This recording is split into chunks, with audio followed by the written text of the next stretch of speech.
de yetta Allah subhanahu wa ta'ala o taguɗo en waɗi en ɓiɓɓe adama neminɗo en ɗiɗo nemaji mawɗi arsikuɗo e wongol en julɓe. Nema ɓurɗo mawnude ko Allah subhanahu wa ta'ala hokkata jiyangel e woni ndiɗo leydi. Ko waɗi noon si tawi neɗɗo o woni julɗo haray o windorike e fedde foolore nden, fedde joginde doole nden, fedde ɓurde dollude nden. Par ce que o aduna mo yiyeten ko aduna hare, aduna combat, aduna jihad. Ko piiji ɗiɗi woni haɓude kanji ɗiɗi. Ko ya andu ko honto e mum wonirɗa. Kan no wiye kan Allah on subhanahu wa ta'ala ko nden fedde ɗon. Kañum e fedde no wiye kan iblisa on, fedde iblisa nden. Ko ɗiɗo feddeji ɗiɗi woni piirude. Bi ɓiɓɓe adama ɓen tippi e hoore ndiɗo leydi, bi malaika ɓen e jinnaji ɗin okkipi ndiɗo leydi ɗi kanji ɗiɗi no piirude. Jon noon aduna on o araka ka fowtere, ɗo fowtatake, fowtere ala ɗo. Ɓe wiyeten ɗo ɓen hino hetti ɓen mari ɓe woni marɓe ɓen, ko ɓe mantorta e hettare maɓɓe. Ko wiugol miɗo wi hanki Chine, miɗo rewi London, miɗo artiri Charles de Gaulle, miɗo ari Conakry ɗo kono jaka mi heɓade e no mi wonira ɗo. Ɓe nodditilan kadi na ɓe ɗo wiyete no mari, na ɓe ɗo fowti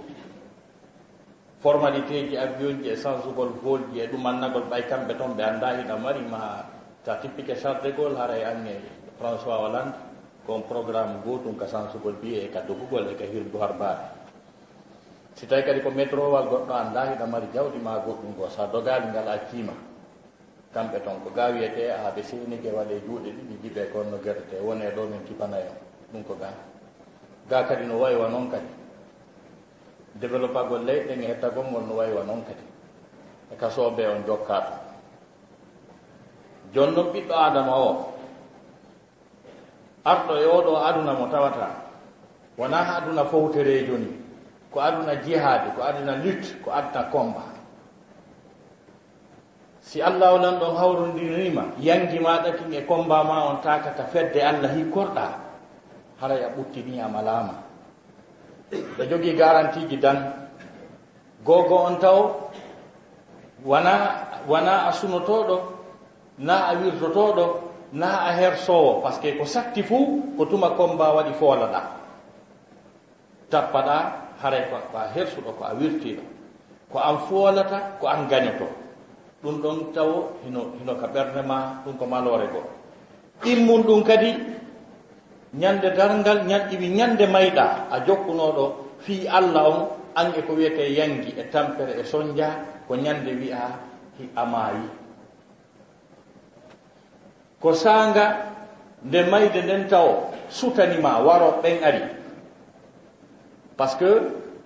wona malaikajo gooto warata, ko malaikaji ɗuuɗuɗi arata wargol wonki gooti. Ko ɗo wasi Qur'an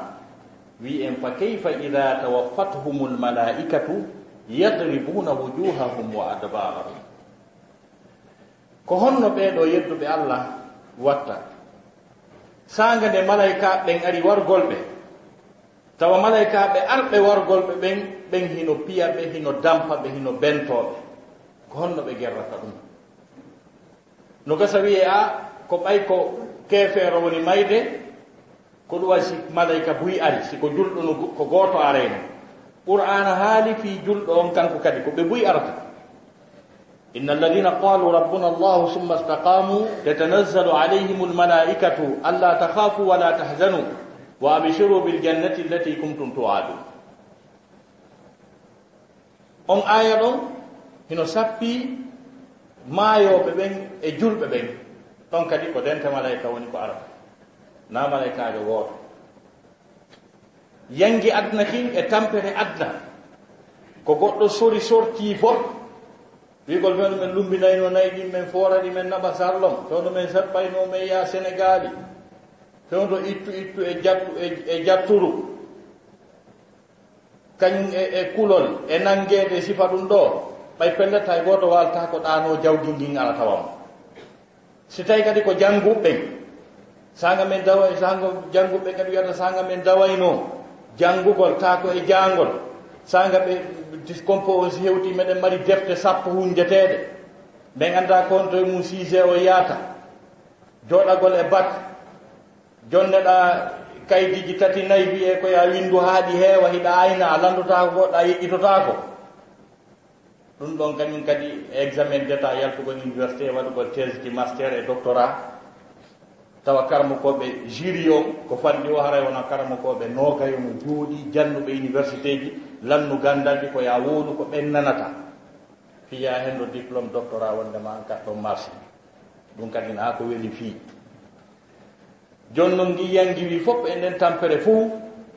si tawi wattande munden ko jaɓɓede ɓuttina iwi ñande neɗɗo on neɗɗo julɗo on maayata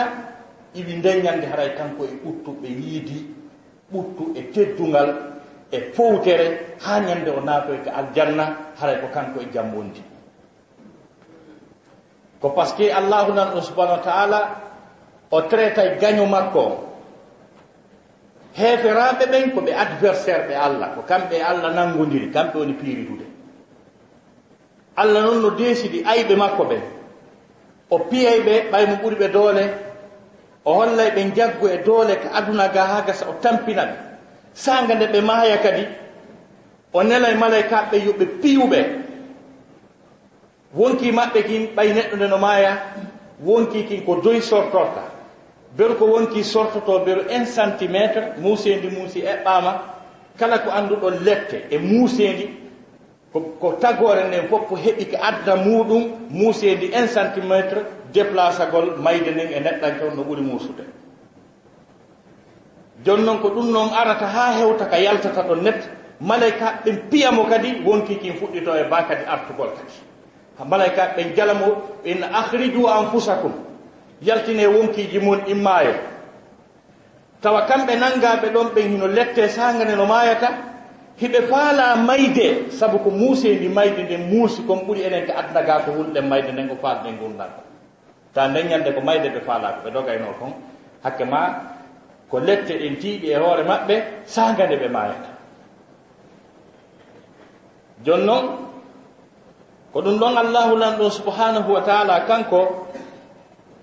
ɓay e yii ko huuwi firawna yimɓe mumɓen par ce que ko ɓe adversaire ko dartiɓe allah subhanahu wa taala wi ko ɓe ayɓe allah wiɓe kadi wakkilike gere on ɓe wi ɓe wakkilike kamɓe allah heɓe wawi piirude ɓe nangodiri allah subhanahu wa taala ɓay nangiɓe allah daari fa haqa bi ali firawna suul adab nangi firawna e yimɓe mumɓen lette sattuɗe ɓurɗe muusude ɗum ko wirtere nde ɓe wirtaka adna nden allahu lanɗo loƴi ɓe jasini ɓe yeeso ayɓe maɓɓe ɓen ɓe wawuno duuɓi 4 hiɓe wawa allahu lanɗo lumbini ɓe ɓeya dariɗa ɓe ayni ha wawaɓe ɓe loƴƴa ɓe ooli ɓe noddi faabo ha ɓe maayi ɗum ko jasere duuɓi 4 yimɓe no colonisa hino makkinɗinne rewɓe mum no yane e muɗum hino violé hino jeene ñande ɓen ɗo lumbi dari ayni waɗuɓe ɗum ɓen hino oolo hino waaco ha maaya loƴƴota ɓe ayni gaño maɓɓe o latali wa ahlakna ala firauna wa antum tanzurun wa fi dalikum bala'un min rabbikum azim allahu lan ɗon taali halkugol ayɓe mumɓe saabu hakke ma ko bani israila lefta e jungo qibtiyankoɓe ɓen si tawno ɓe yiyano ha firawna e ministre ɓe mum ɓe maayi ɓe holtanoko par ce que ɓe fellitunoɓen na maayoɓe ko ɗum wasi allah holli ɓe joni noon ko ɗum ɗon woni lette arana ɗen ɗe allah subhanahu wa taala yewti fi maɓɓe ɗen combat on ko adnaga taw fen maɓɓe on taw allah wirtoɓe lettiɓe taw yirtoyi kadi ka gabruji maɓɓe andi to mo nangodira e allah yo prépare gere makko on no satti ko Allah wirti ɓe letti ɓe ka adna ko yonali joni hiɓe mari kadi gurna wureteɗan ka gaburu kadi ɗon kadi Allah daali ɗon kadi mi jokkitay ɓe ɗon mi holla ɓe namen gore Allah subhanahu wa ta'ala daali annaru yu'raduna alayha ghuduwan wa ashiya ka gaburuji maɓɓe kadi Allah daali ko yiite mi jokkintinni ɓe toon gen hino weeɓita e maɓɓe hino sunna ɓe ka gaburuji maɓɓe bimbi e kiikiiɗe ɗon ko beru tammo ɓe waɗi ka gaburu on taguɗo wi ɓe huwodiray ɗon kadi ñande daroya kadi darngal Allah daali wa yawma alqiyamati adkhilu ala fir'auna ashadda al'adab Allah daali si hewtoyi darngal kadi ɗaɓɓita noon lan fir'auna e yimɓe makko ɓen ɓen ɓe mi wirtunomi loƴi mi letti ɓe ka gaburuji moɓanelamɓe ɓe fof maɓɓe kadi ndaara noon lan kala lette wonɗe ka nder jahannama ɓurɗe sattude ɓurɗe muusude naɓa noon lamɓe ɗon kadi andi oɗo wona ɗaɓɓiteteɗo ni o wiyeteɗo Allah jon noon kala mo o nangodiri ko ni o régulirtamo par ce que o wi'i wondema toñuɓe jokkitiɓe golle ɓeeɗo ɓen no mari sifa ko ɓeeɗo heɓuno kon Allah daali wa inna lilladina zalamu dhanuban mithlu dhanubi ashabihim fala yasta'jilun no wodani yimɓe toñuɓe jokkitiɓe golle ɓeeɗo ɗen memande piyande dhanuban lette sifa lette yimɓe wondiɓe maɓɓe ɓen ɓe'e ko haysi ɓe hawjaali kamɓe kadi yoɓe sabbo jon noon wongol julɗo nafoore go'o ko tawi kon hiɗaka kan foolowo o ko an luttirta konngol ngol ko an gañoyto kataba llahu la aglibanna ana wa rusuli e aya goo inna lanansuru rusulana walladina amanu fi lhayati dunya wa yawma yaqumu al-ashhad wa laqad sabaqat kalimatuna li'ibadina as-salihin annahum lahumul mansurun wa inna jundana lahumul ghalibun ɗeɗo fof ko ayje ɗe no yewta hunde wotere andi taguɗo nde wotere so wooli yoni kono so repeti hunde ɓuri laabi sappo wondema kanko foolata Allah daali konngol amen moƴƴolngol aditike nelaaɓe ɓen wa laqad sabaqat kalimatuna li'ibadina almursalin konngol amen ngol aditike nelaaɓe amen jiyaaɓe amen nelaaɓe ɓen andi qur'ana firay qur'ana ɗo ya jiɓo ko konngol hongol ko konngol hongol aditi hino konngol ngol ɗon wa laqad sabaqat kalimatuna li ibadina almursalin honɗum woni ngol innahum lahumul mansurun konngol konngol ɗo aditi wondema ko kamɓe woni walleteɓe ɓen ko kamɓe woni walleteɓe ɓen si ɓe wallama noon ko honɗum yaltoyta ɗon kadi fiɗi hoore mum wa inna jundana lahumul ghalibun mo mari jundu ɗon ɓuri ɓen ɗon Allah subhanahu wa ta'ala daali militaire ɓe amen ɓen kono amen ngun ko kamɓe woni ko foolata ko kamɓe woni ko gañta ñande Allah subhanahu wa ta'ala halkuno adversaire ɓe rasul sallallahu alayhi wa sallam ɓen fuu ayɓe makko ɓen fuu ayɓe makko ɓen opposant ɓe makko ɓen ɓen noon ko opposant ɓe dennanangal annabaɓen fof fuɗɗori annabi adama fuɗɗori annabi nuhu par ce que ko fewno annabi nuhu annabajo fuɗɗi hebdude probléme e yimɓe mum haɗi ɓawa toon fof no régiri ko ɓawa toon woni kana nasu ummatan wahidatan fahtalafu on ko à partir de annabi nuhu on say noon ko ba'asa llahu nabiyin haɗi ɓawa on no régiri i fewno annabi nuhu alayhi salam kala annabaɓen fof heɓi ayɓe muwonanaɓe kono hay e gooto heɓaali ayɓe marɓe hakkil marɓe faamu haɓugol ko waɗi noon ko ayɓe jogiiɓe expérience feƴƴuɓe ɓen fof c'est à dire annabaaɓe ayɓe dartiiɓe annabaaɓe guluuji temedere e guluuji nogay e tato no ɓe rewno e gandal ɓe sonjiri annabaaɓe maɓɓe ɓen fof ayɓe rasulu ɓen jangi andi ko honno ɓe gerduno watti kadi eko maɓɓe kon kadi ɓe hawtiti o expérience fof ɓe darani nelaɗo ko ɗo wasi patron o maaki rasul uditu fillahi ma lam yusa ahad mi lettama fi Allah ko hay e goto lettaka ko Allah tagi kum fof e jiyaaɓe makko ɓen ala tampinaɗo fi Allah on ha hewti ko min rasul tampinako nde ɓeɗo formuno konu maɓɓe mum fof ɓe dafti nelaɗo on sallah sallam ɓe haɗiɓe ɓe jasiniɓe ɓe raɗiɓe leydi maɓɓe ni ha nelaɗo tawi makka wonotako ɓay waywasi o andi ɓe mulay ɓe fof maɓɓe o ndaari seeɗaɓe maɓɓe o inni onon yehe Éthiopie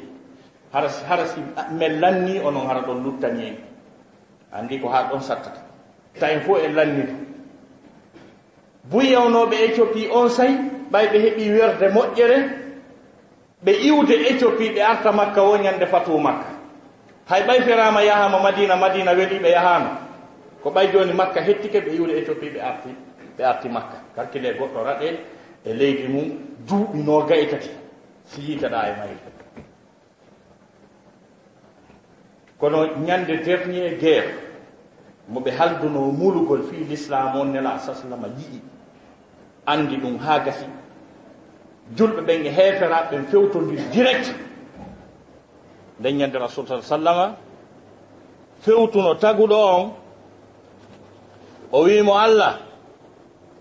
menen ɓe yiwɗa ɗo men ɗuuɗa men haara men ala doole julɓe ɓen ko ɓe temeɗɗe seeɗa wona temettato e seeɗa ɓeeɗa ko ɓe wulure e goɗɗum ma goluuji ɗi tawi kadi ko suumaye kadi hiɓe hoori tawi kadi nange ngen no wuli kadi 50 degré à l'ombre tawi kadi ɓe ala aalaji kelɗuɗi ɗi ɓe dartora ɓeeɗo nelaɗo wi Allah hey quoi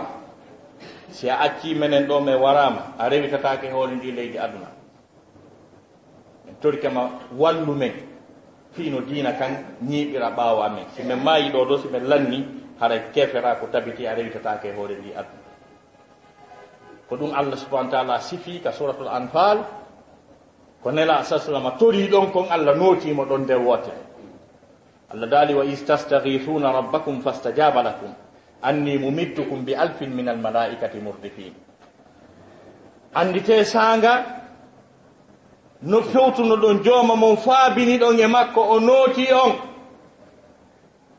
o wi gasi rasulu mi nani ko wiwɗa kon mi andi ko probléme effectif jogiɗa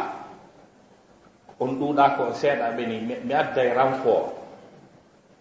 mi adday renfort awa anni mumiddukum bi alfin min almalaikati murdifin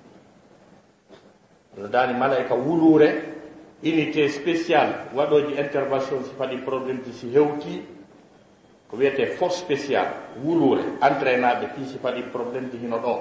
mi wattiɓe disposition ma joni ɓe tippaɗi on say nangodira piira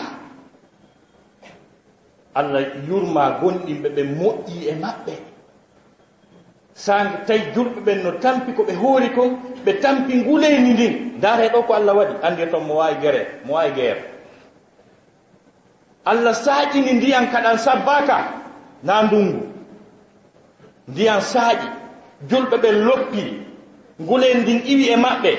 ɓe ŋoŋi ɓe ɗaani ɓe fowti hino piirede id yughashikumu nuas amanatan minhu Allah daali andite sanga ɗoygol sanga ngorre nden nanguno on kono tawi mbiɗon e sécurité par ce que ɗanatake e nder guerre ko ɗum wasi Allah daali amanatan minhu hay mbiɗo sécurise on goɗɗum no heedode mon e ayɓe mon ɓen fiyon heɓu tan ɗano ɗon hino piirede yiltoyi malaika ɓen hino jonna consigne ko on to ɓe tappata heeferaɓe piyeɓe ka sengo dow daaɗi fawqa al anaq wadribuhum kulla banan kala ko mari guƴere tappe heeferaɓe ɓen piya tappa woɓɓe maɓɓe wi mi faamali nde hare mi faamali o guerre mi ɗaatino mi mayino mi reena ko wallampiide ko tawi ɓe wata yiide ɓen arɓe ɗon nden ñande sahabaɓe buyi embere imanu maɓɓe ngu yi'uno malaikaɓe tippiɓɓe ko embere gonɗinal ngal yirata wona seydna aboubacry en ko yino nde ɓe tippo o yi ko ɓe woni wadde ko sabu gonɗinal ko Allah okkimo kon okki yoga e sahabaɓe nden ñande ɓay Allah lanɗon heeli ɓaɓɓe heferaɓe ɓen jonni rasul sallallahu alaihi wasallam dole ɗen porgal ngal tabiti allah wi o tey pas o waɗi dhalika bi anna allaha mawla alladina amanu wa anna alkafirina la mawla lahum ko waɗi nden ñande allah daali ko waɗi so jiwdi si allah jiwdano julɓe gañotako kono wi o tey pas o jiwdi ko par ce que kanko woni allié gonɗinɓe ɓen allah daali heferaɓe ɓen kañum ala allié jo maɓɓe hulino tawino affaire on no teddi o susali ɓattade iblisa sortinoke bara o accidiɓe hoore maɓɓe ha hande ko on combat jokka ha wonande jentotoɓe France 24 jentotoɓe BBC kañe RFI chaque information donnée a yiyay trace ji on alliance on lutte gon tippiro gon piiro ndaare hande ko fewndi e aduna o heferaɓe ɓen kala plan mo ɓe waɗi fi mulugol fi diina kan e mulugol fi julɓe ɓen allah accay ha ɓe ukka milliard ji maɓɓe ɗin o perdinaɓe o accay ha milliard ji ɗin ukko combien de milliards ɗon sikka américain ɓe ɓen finance fi lancugol golfe persique on fi lancugol irak ko waɗi noon ko ɗon woni ɓernde l'islam on ɓernde julɓe ɓen surtout ka wiyete bagdad noon hiɓe andi ko ɗon premiére université islamique adi darade hari e tango kala ko jannguɗa e nder adna non sa janngali bagdad haray a signanaka ka wongol karmukojo heɗanteɗo sahabaɓe kohoɓe tedduɓe no surra e nokku on ko nokku tedduɗo objectif maɓɓe on hari ko lancugol ɗon ha gasa mula fi ko wiyete sunna kon jaro occupo e leydi ɗin ƴoga pétrole maɓɓe on ko ɗum wonno objectif maɓɓe militaire ɓe maɓɓe temeɗɗe guluji maayi e nder irak ka gerdigol ɓe maayi luttuɓe hootuɓe ɓen fof ɓe maayali ɓen fof ɓe feetuno a wata yarde beere sonka ka seydna al husein e wattina e waytayɓe no ɓe wayi sikka a luttiray hakkille anday ko jokkuɗa ɓaawo mum ɓay ɓe waɗi statistique soldat ɓe maɓɓe hootituɓe ɓen ɓe tawno 90% hootuɓe ɓen fof feetuno ɓe tawi ɓe perdi ka yimɓe ɓe perdi guerre on tawi ma ɓe yalta en même temps kadi régime mo ɓe joɗɗini ɗon on programme maɓɓe on ɗon kadi o perdi o échoui par ce que ko politique maɓɓe wiwgol joɗɗingol régime mo ɓe joɗɗin ɗon régime politique mo ɓe joɗɗin ɗon on yo fittu itta kala ko wiyete sunnayankejo e ka fewjeteɗon lutta kamɓe on tun e kamɓe alliéɓe maɓɓe ɓe fii yo programme maɓɓe on marche ɓe martini ɓen ha gasi goɗɗo ko wiya ko o bandi o ko wiya himo yeddi allah mo ƴoƴi gite o si tawi finde nden aqida on ko aqida sunna haray o nandata emo jogaki aqida makko on aduna Saddam hari ko sunnayankejo kala façon biribirire bidia ko wonano waɗede nder Irak régime makko on tan makko andano ka hayɓe ɗon tawle ɓen ko ɓe 60% e population Irak o kono ɓay ko sunnayankejo o ñoƴƴi o jaɓade on paga e waɗa laam makko fof ɓay adna on jewndimo ha gasi o heɓali hay goto ko walla mo e guerre on ko politique hombo Saddam suyɓe o andi wondema o maayay o lutta e mum ndaare bi o nanga ko ɓuranamo jogui nden o wonno janngude o ruttiti e joom makko o jooɗi o fanti ɓay force ji ɗin fof naati o ndaari force ji élite hari l'armée Saddam ɗen kala ko wiyete pays de golfe on fof moɓe falano régilde o ɓe régila mo hakke ma ko ɓe jogii doole ko ɓe jogii formation e aalaji ɓay noon o anndi o lannay o jiwndama o weeɗitaali ɓen ɓe wara ɓe yanaatu tun o inni on fof mon ƴette kaftane hoy e kaala hoy won toon simple yimɓe ta ko général ɓe des élites ɓe anndanɗa hoorema waɗi formation Amérique e nokkeli goo ɗum fof ko wonti yeeyojum banana e fittojum trawde jooɗi fanki o yaadi ɓay américain ɓen naati e nder Bagdad média ji adnal lan fof wino honto armée Saddam Hussein o woni honto ɓe o wi ɓen ɓe warataki ɓe artoya e ɓaawa min tu wonata sadaka joni noon ɓen ukkiti nder toon ɓe ukkiti nder ton ɓe jooɗi ɓe fanki ɓe yaari jooɗi sikki fof gasi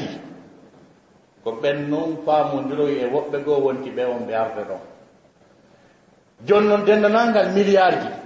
ko Amérique dépense kon fof fiyo ɓe hetto leydi ndin hannde ko ɓe woni wiwde komo ɓe joɗɗini ɗon on ko yo ndaaruno waɗira gouvernement d'union national ɓeya wiyanoɓe ɓe wiwno yo ɓe yaltina nder ton ɓe yiɗaɓe sunnayankoɓe ɓen Amérique wi ko yo artir ɓen ɓe jooɗoɓe fewjata kamɓe gafi leydi ndi ko ɗon alhaali on fewndi Allah daali inna alladina kafaru yunfiquna amwalahum liyasuddu an sabilillah daali fa sayunfiqunaha thumma takunu alayhim hasaratin thumma yughlabun c'est-à-dire so jangi qur'ana ko yaasi on firatam qur'ana wi yimɓe heeferaɓe ɓen ɓe dépense ay jawle maɓɓe ɗen fiyo ɓe sakko diina Allah kan Allah daali wallahi ɓe dépense ay jawle ɗen ko gonga kono wontanay ɓe niise hooti ɓe foole tati ɓay woni joni ɓen naati ɓe nangi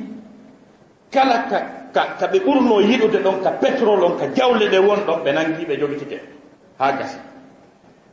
l'armée joƴƴinaɗe ɗon ɗen ɗe régime mo américain ɓe joƴƴini ɗon on wona entrainiɓe na jogiiɓe expérience hay fusuɓe annda ɓen ɓe wata dartagol ɓen ko l'armée Saddam ɗen yehi pendant plus de 35 ans duuɓi 45 ɓen hino entrainade hiɓe ekkitade hiɓe wawi ɓe jogui expérience militaire e fannuji ɗin fof ɓeeɗa noon anda hay puttere man ɓeya yaltitay tum ɓe doga ɓe accita piiji maɓɓe ɗi ɓe nangi guluuje ɗiɗi e maɓɓe ɓe hirsiri goto goto ɓen joni noon nde ɗo wirtere arani Amérique ko ɗum da ñande lanɗo Amérique on mo anduɗon on haymi ala wolde inde makko ɓe yaltinimo mo waɗi wasi tawi on ƴetti ndiyan glace o hibbi hoore goɗɗo hersa kan e wirtere nde ko konnu makuɗon fi ko fewndi irako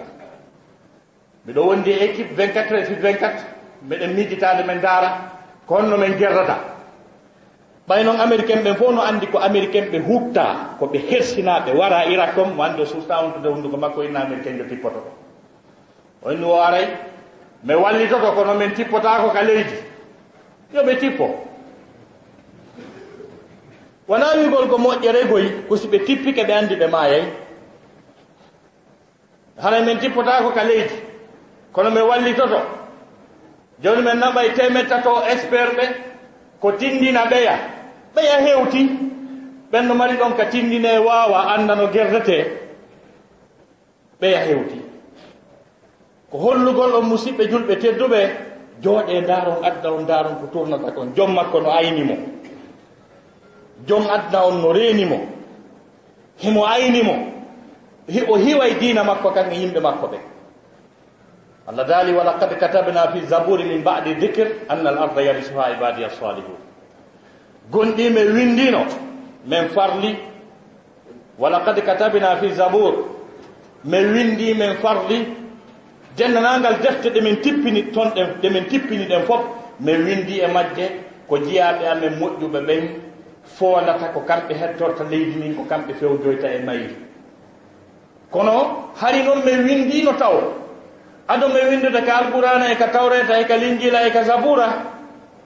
hari me windino taw wala kad katabina fi zaburi min ba'di dhikr hari men enregistrino taw ka lahwil mahfuz taw ko ɗon me windi taw si me windi ɗa honɗum me windi ton anna al arda yarithuha ibadiy as-salihun leydi ndin ko ronatandi ko luttidata e mayri ko jeyaɓe am moƴƴuɓe ɓen wirtere nde ayɓe ɓen heɓi nde Amérique heɓi nden nde warta ko sifade wonande jon hakkille darinoɓe wi Iran ko bandi hari George Bush ɗum darinoke ko wi les pays des axes de mal les pays voyous hari ko darinoke ko inni les pays des axes du mal o inni des pays voyous numéro 1 pays ɗi wayuji ɗin ko Iran foppu no andi wonnewa Iran e Amérique ɓe salliminoke ɓe juulino nelaɗo américain ɓen wi'ino ko ɓe ennemi juré maɓɓe par ce que Ahmadine Najad o darinoke ka Nations Unies o fewti ambassadeur permanent auprès des Nations Unies Israël o wi wondema Israël no doit montede ka carte population américaine on fo wi ko lanɗo maɓɓe o yawiɓe ɓayɓe anduno ko bonɗo nedi ɓe nawtano naata ka leydi makko New York o woola ɗum donc sifa ɗen hawre fof waɗima tele 1975 Amérique iranien ɓe ɓe nangino ambassade diplomate ɓe américain ɓe ɓen e nder Téhéran ɓe piiɓe ɓe wirtiɓe ɓe jasini ɓe ɗum metti américain ɓe ɓeyni ɓe mar doole ɓe immini avion de ko ara lanna e nder Téhéran ɓe ari ha toon ɗo Téhéran ɗe tappodiri ɗe lanci tawi koɓe négocie si ɓen hetto andi kamɓe ɓen ɓe juulino e nela wirtere maɓɓe nden noon hannde ko kamɓe yira woni jooɗodade maakota fiiɓe julɓe fokki to ɓe Bagdad ndaare ko Allah wi kon o jaasinayi keefeere polgal ngal ko jeyi ɗum ko Allah subhanahu wa taala donc julɓe ɓen quel que soit PDX madama ko a julɗo ko an fooli ko an gañi jooɗo ndara scénario ji ko bandi perdata ko jawle bandi perdata ko bandi maayata combien de milliards ɓe dépense Afghanistan ɗi perdi yimɓe maɓɓe njelo wara Afghanistan ɓe perdi tawi wondema kadi fen on koye ɓe mooɓuɓe yalta wono riisi naatirno ɗon mooɓi yalta duuɓi nogay riisino wadde ɗon finkaani kono ko wiyete la ilaha illallah ko o ɗum piiriɗotaako aqulu qawli hadha wa astaghfirullah li wa lakum jami'an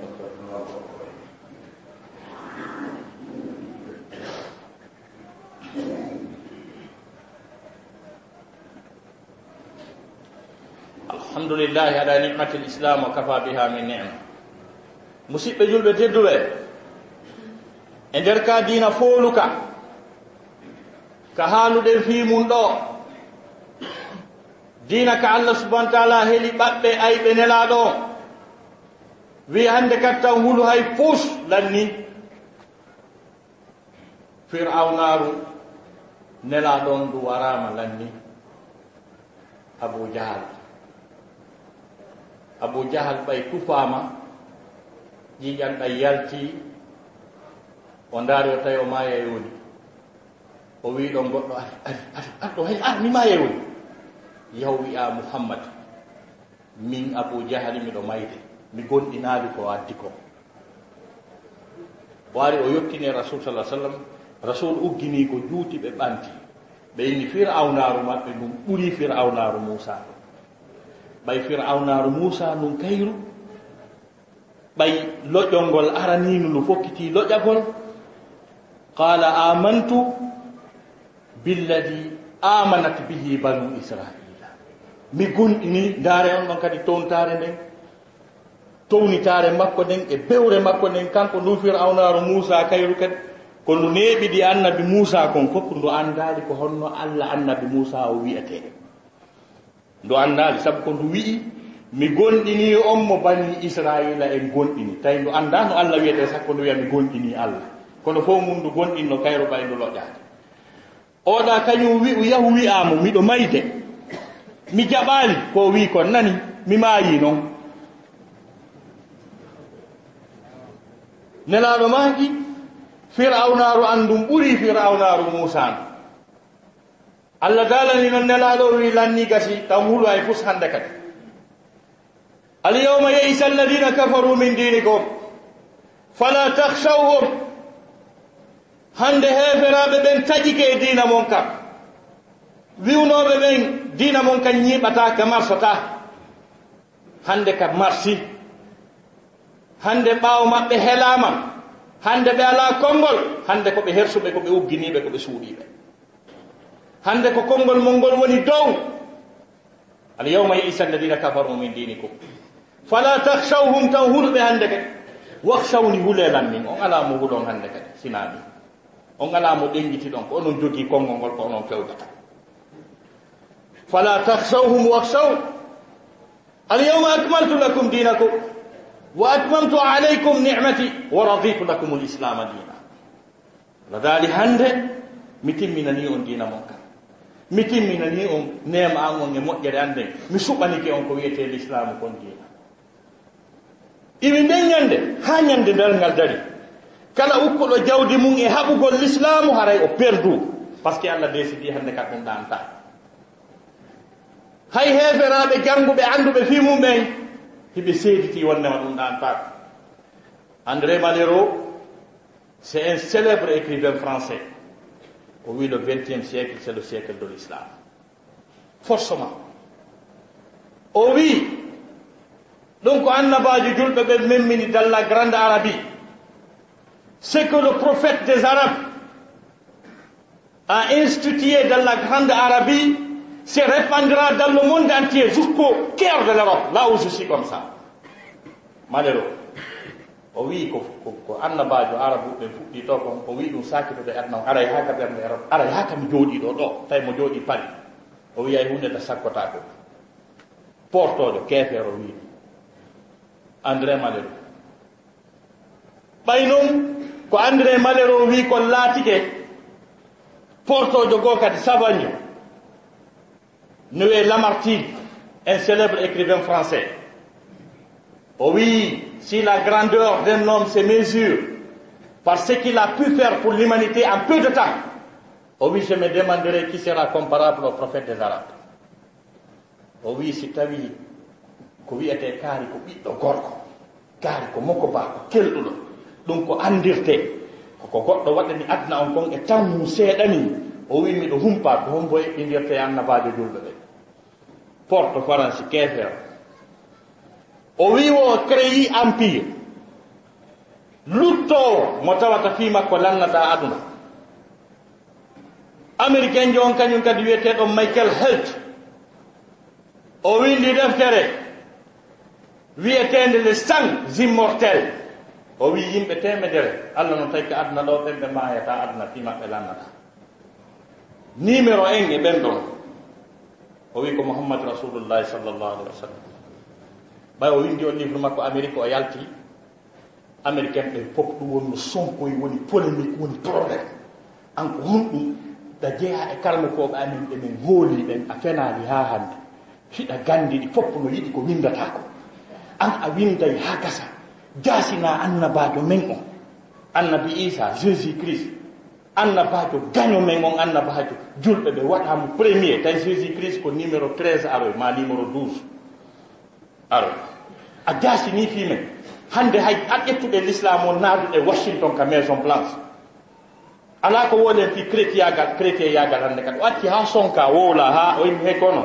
mi sikka onon tigi o wi ha hande fenaade ɓayni womin nami julɗo fes komi chrétien jo ka diina ka wiɗen ɗa ko ɗon mi jeeya o wi awa yeetelan ko hombo ɓuri Muhammad yeetelan ɗum awa tawi ko wirtere wontani ɓe kadi donc on ɗon ko oɗa wi kon kanko o wuuri o gongini effectivement haray musidɓe julɓe tedduɓe e nder kan diina fooluka hika mari dewal teddungal no wiye korka horugol dewal ngal andanɗa hoorema ko moftungal dewe ɗen fof ko dewal yiɗangal ka Allah polgal diina kan polgal islam o ko yalti ko e nder korka kan yalti gundoji Allah ɗin gundoji diina kan gundoji adna o fof no soomi e nder ka korka ko yalti tinni valeur diina kan tigi e polgal kan ko e nder ka korka so dari ayeji ɗe Allah farliri korka kanka sortu bagara aya temdere capanɗe jeetate tati 183 verset 183 surat la vache al-Baqara la dari ya ayyuha alladina amanu kutiba alaykum as-siyam kama kutiba ala alladina min qablikum la'allakum tattaqun so dari série ayaje ɗen ɗe jokkodiro andi fiirugol qur'an on ko ya ndaaru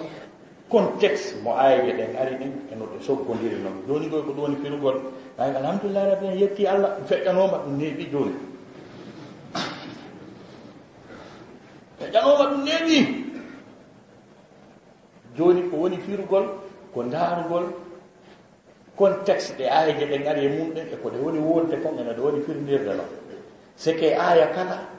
heno jonni valeur ko fi mum wona wowlede kon aya arano wi parlama aya ɗin mo wi he moƴƴere hewde noye ɗum kono ɗuuɗa tuuta hay seeɗa ande si hunde jogi ke valeur tañde ɗuuɗa kadi wiyama maaki ɗin balso wono an ko hoore e ko e sappo wiyama kono ɗuuɗa haray ɓurti heɓude valeur ka ko ɗum wasi allah wi aɗum ko woola fi mum kon duulewol suumay e teddugol ko woni e mum kon awa ɗum ayyaman ma aɗuudatin nani ɗum ko baɓɓe seeɗaji duuta awa profité yiltoy ɓay allah no yaaji yurmede no andi wondema yimɓe ɓen fof lewru nun tawataɓe situation goto fiyomo kala heɓu moƴƴere nden o ƴetti disposition faman kana minkum maridan aw ala safarin fa iddatun min ayamin ukhra kala e moɗo wonɗo nawn ma hara himo setagol moƴƴere ko woni e mum kon ɓay yurmede anden no yaaji miɗo wawno wi'ude ɓe yaafama kamɓe haysi ɓe hoorali kono yaafaɗo hoorali e hooruɗo fotata joddi allah darani ɓe solution wi lime e ñalaɗe goo yoɓitoyon ko ñalaɗe suumaye kadi okka ɗon par ce que sa perdi ñallal golta suumaye heɓitatangal aduna par ce que suumaye aroyo on arda e balɗe mum ɗen ɓeydantama ko manquimma ko ha ñande tangal dari jonnon ñallal gotal suumaye mo hoori duuɓi 1 milliard duuɓol haraɗa hoorude a heɓata baradi ñallal gotal suumaye sa perdingal a perdingal hande kadi ko ɗum wasi allah daari fa iddatun min ayamin ukhra catégorie ji kadi woɓɓe gono toon tawa nawnare nde ɓe nawni nden kamɓe wona jortande sellugol sakko ɓe limoya si ɓe ndikki hi ɓennon goy kadi kañum e woɓɓe goo kadi nayeɓe ta ko ɓeɗo ko ɓe ñaami woɓe dari wiyatake 2013 tawi allah nawi yomi sappo 2015 haray mi wonti suka ɓen ɗon kadi nayewu ngun ko continue o ɓe heɓitata occasion allah jonni ɓen ɗon kadi laawol no ɓe heɓira baraji wa hooruɗo wa ala alladina yutiqunahu fidyatun ta'amu miskin faman tatawwa khayran fa huwa khayrun lahu ko ɗon tun allah addi yewtugol fi farilla ka qur'an o udditi baafa kala ɓeyduɗo kadi moƴƴere wono udditanama allah daali wa anta suumu ko nde hooroto hayrun lakum moƴƴani on in kuntum ta'lamuna hara hiɗon anduno baraji e moƴƴere ko woni e hoorugol ko kañum e lette e kamba ko woni e sabotugol ndu lewru ko o wakkilotono hooron kono wiyaɓe ɗo e wakkilo hooron na ittitaɓe ɓen ko selluɓe ɓe wiya onon noon ɓe selluɓe ɓe tawaka e waya soɓɓe ɓe tawaka e nawnuɓe ɓe tawaka e nayeɓe ronkitoɓe ɓe tawaka e sonnaɓe wonɓe annettade grossesse très avancé onon noon ko nde hooroton moƴƴani on son hoorali hara on heeɓi probléme wa anta suumu hayrun lakum in kuntum ta'lamun ɓay allah o nan ɗon mi daare ko min ɗon tafsir fewndriɗo on kon joni nawigol de alhamdulillahi rabbil alamin feƴƴanoma leeɓi ɗum on firo ɗon fuutino on faani jonnon daare aya arɗo on hino jonnude valeur lewru ndun allah daari shahru ramadan lewru suumaye